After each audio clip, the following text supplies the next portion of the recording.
Evelyn Hayes, 68 years old, found herself nestled in the heart of Asheville, North Carolina, a place where the Blue Ridge Mountains met a vibrant town full of life and art. She had lived here for over 40 years after she and her beloved husband Thomas had finally retired.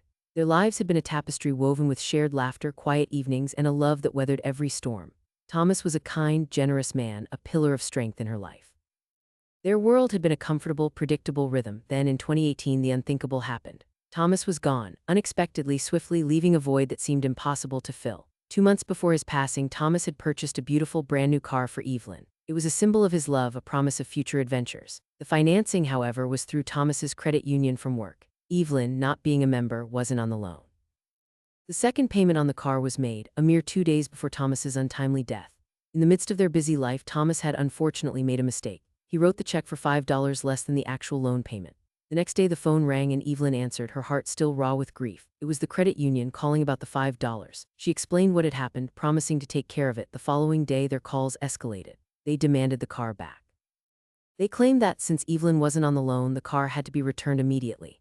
Evelyn was in a daze, her world turned upside down. She had traded in her old car for this one, so she had no other form of transportation. She pleaded with the credit union, begging them to transfer the loan to her name. They refused, citing her lack of membership. She tried to join, hoping to rectify the situation, but they denied her again because she didn't work where Thomas had.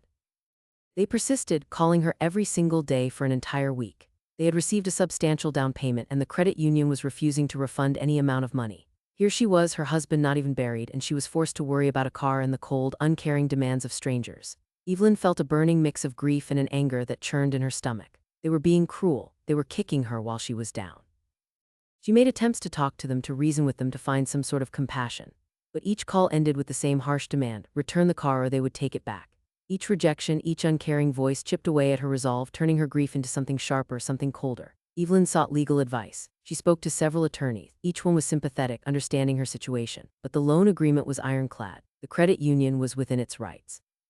Law was on their side. Her options were limited, and her despair grew with each passing day. As the calls continued, Evelyn felt a shift within her. A spark of defiance ignited, fueled by her grief and their blatant disregard for her situation. One morning she woke up with a new clarity, a plan forming in her mind. She would not be bullied, not by them. She took action. Evelyn drove 6 hours to a dealership and purchased an identical car, paying cash. She arranged for a ride back to Asheville. The following day, when the credit union called, their usual demand on the phone, Evelyn calmly told them where they could find the original car. She told them to go get it themselves. They were stunned, their carefully crafted control crumbling. They still demanded that she return the car. This time, however, Evelyn Hayes, the grieving widow, was gone. In her place was a woman forged in the fires of loss and injustice. "Fuck you," she told them, her voice clear and steady. "Go get it." And then she hung up and blocked their number.